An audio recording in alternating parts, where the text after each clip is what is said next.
Hello, I'm Ollie and this is CriminOlly, where I talk about crime, pulp, horror, that kind of thing. Today, my weekly wrap up for what might have been my best reading week ever.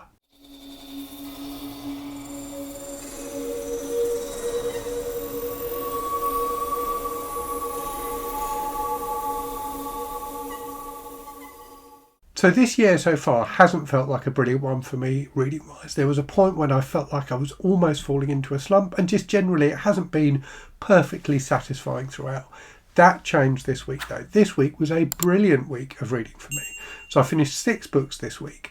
And I'm not someone who normally worries too much about kind of star ratings and things like that for books. But if I were to do that for this week, then 4 of the books I finished this week would be 5-star reads. So a phenomenally enjoyable and satisfying week of reading. So let me talk about what those books were then. So the first book I finished this week is one that I was reading when I made this video last week. That is The Buffalo Hunter by Stephen Graham Jones. I will definitely do a full review of this at some point on the channel, probably just before it's released in March. Just a really, really solid, enjoyable horror story. Set in 1912, so set towards the end of the Western period, and focusing on a couple of really interesting characters. So an Indigenous American character who becomes a vampire, and also a kind of European preacher. It was just really nicely done. So told through a series of kind of letters and diaries and things like that. Had a wonderfully kind of involving feel to it. I really felt swept away by the story and the character. So yeah, a really excellent horror novel. Definitely horrific at times, quite thoughtful at times, quite moving at times, but overall just a really excellent piece of work. I think it's probably Stephen Graham Jones's best book. It's certainly my favourite of the ones I've read by him so far. After that then, I finished the other book that I was reading when I made this video last week, My Dreadful Dreams by Hokunani Sorci. So this is a collection of 13 horror short stories, quite a decent amount of variety in there. There were a few stories that focused on demons as kind of the central theme, but a really enjoyable collection. Lots of different stuff going on here. Some stories with a bit of humour, some that were a bit darker. There's one which I mentioned last week about a character who's got something stuck in their eye, or thinks they've got something stuck in their eye, which is still making my skin crawl over a week after finishing it. But yeah, just a really nice mix of different horror short stories from a new author.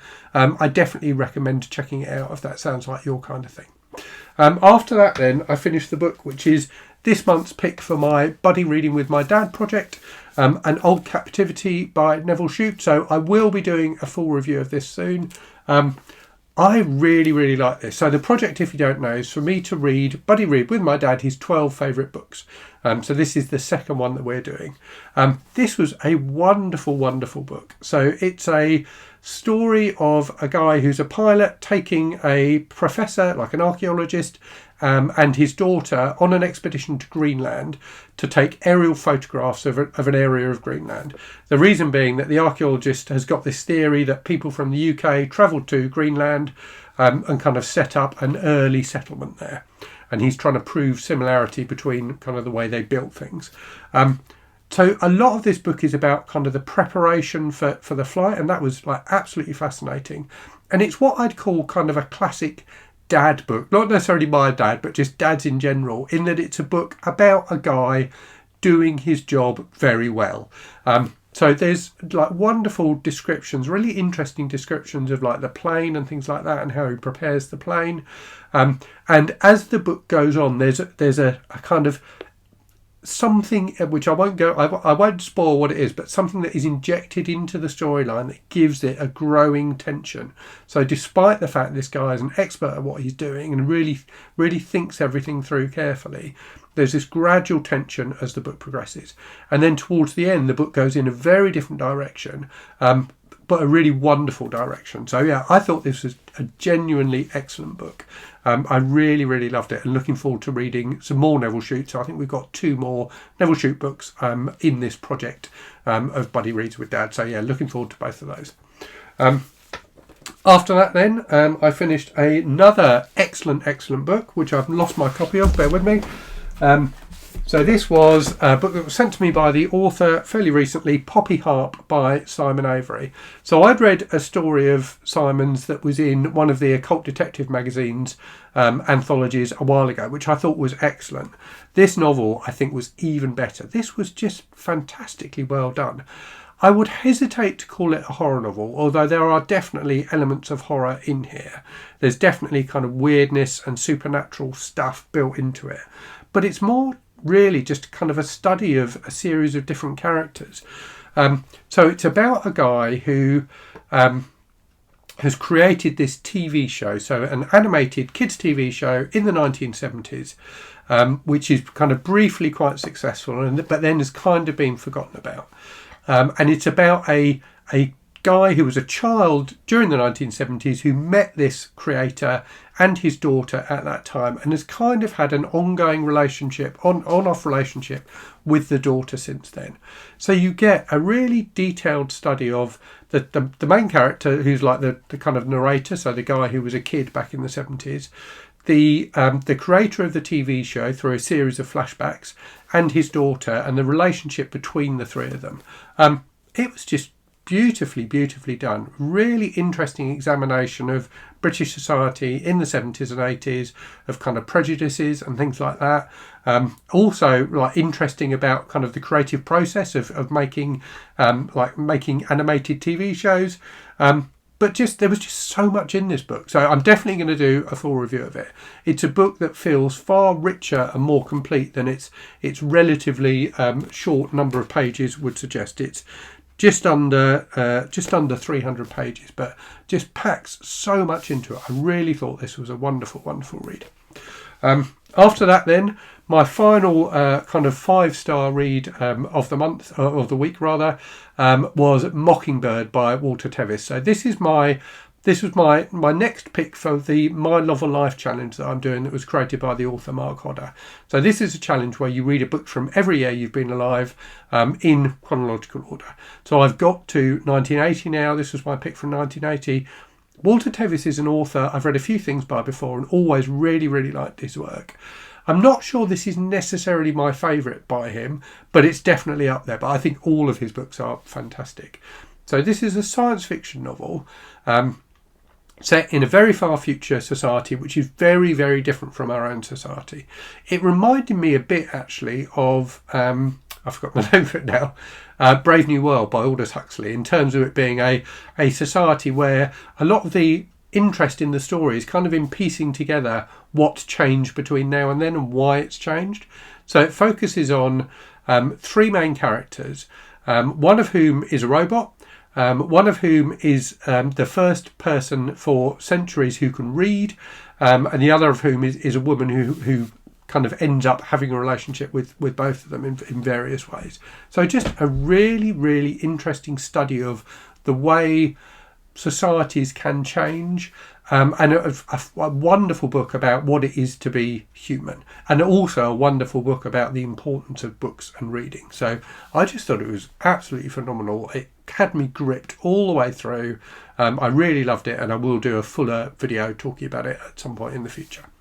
Right, the final thing I finished this week then was another really good book, but maybe not quite as good as some of the other books I read this week. So this was At Dark I Become Loathsome by Eric LaRocca. So another very weird and dark horror story from Eric LaRocca. There's just something about his work which I find kind of fascinating, despite how dark and horrible it is. You kind of can't look away from it.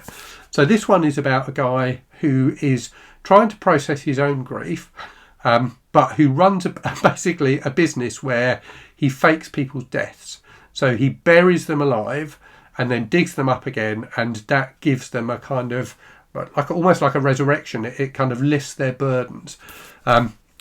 So it was it's a very dark concept, and there's some stuff in this book that is even darker than that, but really compelling, really beautifully written. I think Eric LaRocca's prose style is really rich and interesting, but also really easy to read.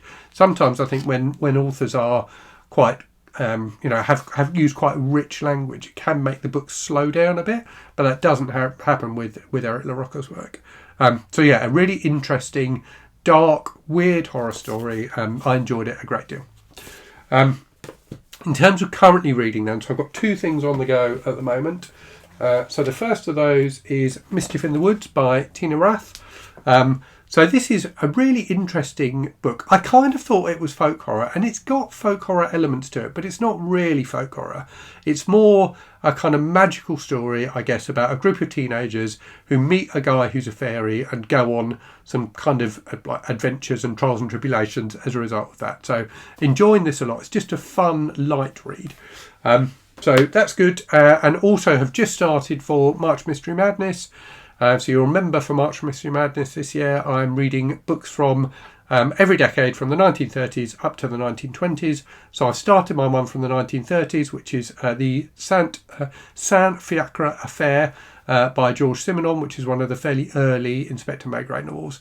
I've only read the first chapter, but that was great. It set things up really, really nicely. So enjoying that so far. Moving on then to channel stuff. So in the last week then, on the channel, you've had my review of A Kiss Before Dying by R11, which I thought was a really phenomenal suspense novel. You've had a video where I talk about authors who wrote over multiple decades, and big thanks to everyone who's left comments on that video suggesting other authors I could have included. You've had my TBR for March, so talking about the books I'm going to be reading for March Mystery Madness, including that Maigret one. And you've also had my unboxing video for this device, which I'm absolutely loving. So this is the Big Me Highbreak Pro, which is a really full-featured smartphone, but with a black and white e-ink screen. I'm using this as my main phone now and really, really enjoying it. In the week ahead then, you'll get my review of this device, the Big Me Highbreak Pro. You're going to get me unboxing a couple of mystery boxes that were sent to me by a viewer. So a couple of huge boxes packed with all sorts of different things. You're going to get my wrap-up for everything I read in February, and you're also going to get my review of An Old Captivity. Anyway, I will leave it there. Hope you've all had fantastic reading weeks. Let me know what you've been reading in the comments. And as always, thanks very much for watching. Hope you're safe and well out there. Hope you're reading good stuff, and I'll speak to you again very soon. Cheerio.